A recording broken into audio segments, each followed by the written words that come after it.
करेंगे इंदौर की। आपको बता दें कि भारत रत्न लता मंगेशकर का पुश्तैनी घर अब सरकार खरीदने की तैयारी में है। जी हां, आपको बता दें कि इंदौर में स्थित है लता मंगेशकर का पुश्तैनी घर।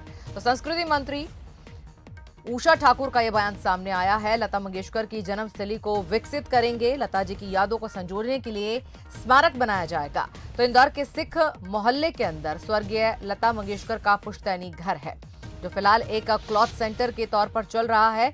लेकिन अब भारत सरकार चाहती है कि भारत रत्न लता मंगेशकर को जो है एक नया सम्मान दिया जाए, उनको हमेशा हमेशा के लिए जो है जिंदा रखा जाए। तो इसलिए प्रदेश सरकार जो बनाने जा रही है उनके पुश्तैनी घर को एक उनकी जन्मस्थली को विकसित करने की तैयारी में। तो लता जी की यादों को संजोने के लिए एक स्मारक यहां बनाने की तैयारी में है प्रदेश सरकार।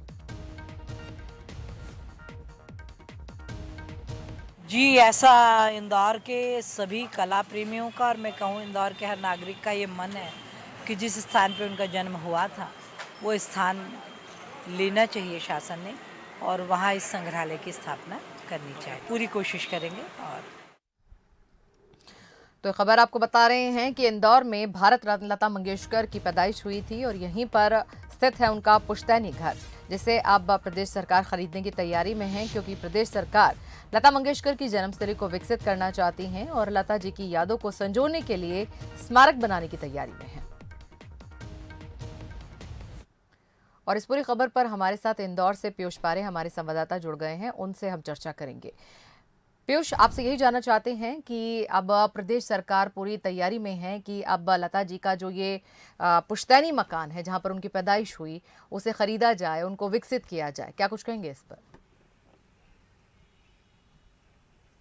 देखिए, बिल्कुल स्वर्गीय लता मंगेशकर का इंदौर से गहरा नाता रहा है और जिस तरीके से उनका जन्म यहीं पर हुआ था 1929 में, और जिस मकान में उनका जन्म हुआ, जहां पर उनके बचपन की यादें उस मकान से जुड़ी हुई है, वो इंदौर के ही सिख मोहल्ले में मौजूद है। फिलहाल यहाँ पर एक कपड़ा स्टोर संचालित हो रहा है और लता जी की याद में यहाँ पर एक म्यूरल भी लगाया गया है। और अगर बात करें तो ये मकान मेहता परिवार ने मुंह मांगे कीमत में लता मंगेशकर के जो यहाँ पर परिजन रहते थे उनसे खरीदा था। इस बात की जानकारी भी सीधे तौर पर सामने आई है। फिलहाल जो आगे का हिस्सा है मकान का, वहां पर एक कपड़ा स्टोर संचालित हो रहा है और ठीक पीछे एक सिख परिवार ही निवास करता है और उन्हीं से कहीं ना कहीं यहाँ पर मेहता जो क्लॉथ सेंटर संचालित हो रहा, उन्होंने मकान खरीदा था। और अब इस मकान को सीधे तौर पर शिवराज सरकार खरीदने की तैयारी कर रही है।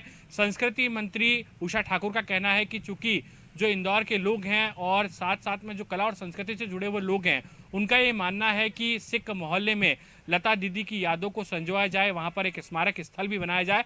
तो आगे अब कोशिशें इसके लिए की जाएगी और जो मकान के मालिक हैं मेहता, जो इस पूरे मकान का देखरेख कर रहे हैं, उनसे बातचीत करके आखिर आगे का रास्ता निकाला जाएगा। और उसके बाद में इसी मकान में कहा जा सकता है कि स्मारक स्थल, एक प्रदर्शनी भी यहाँ पर आने वाले दिनों में सरकार बना सकती है। फिलहाल इसको लेकर अब प्रोजेक्ट बनेगा और उसके बाद में आगे किस तरीके की रूपरेखा तय होगी, ये भी जो है वह सरकार इस पर भी तैयारी, इस पर सरकार ने शुरू कर दी है। तो पुश्तैनी मकान है और जिस तरीके से यहाँ पर लता मंगेशकर का परिवार था, उनके पिता यहाँ पर थे, उनके जो भाई बहन थे, उनका बचपन यहाँ पर बीता था। लिहाजा अब सरकार की कोशिश है कि लता दीदी को सच्ची श्रद्धांजलि कहीं न कहीं दी जाए और इसी के लिए कहीं न कहीं अब उनके पुश्तैनी मकान को खरीदने के लिए सरकार तैयारी कर रही है। जी पीयूष, आपका धन्यवाद तमाम बातें हमारे साथ साझा करने के लिए। तो आपको बता रहे हैं खबर कि इंदौर के अंदर भारत रत्न लता मंगेशकर का ये पुश्तैनी मकान हुआ करता था, जो अभी मेहता क्लॉथ सेंटर के नाम से चलता है। अब सरकार चाहती है कि इस पूरी प्रॉपर्टी को खरीदा जाए और उसके बाद यहाँ पर इसे विकसित कर एक लता जी की याद में स्मारक बनाया जाए।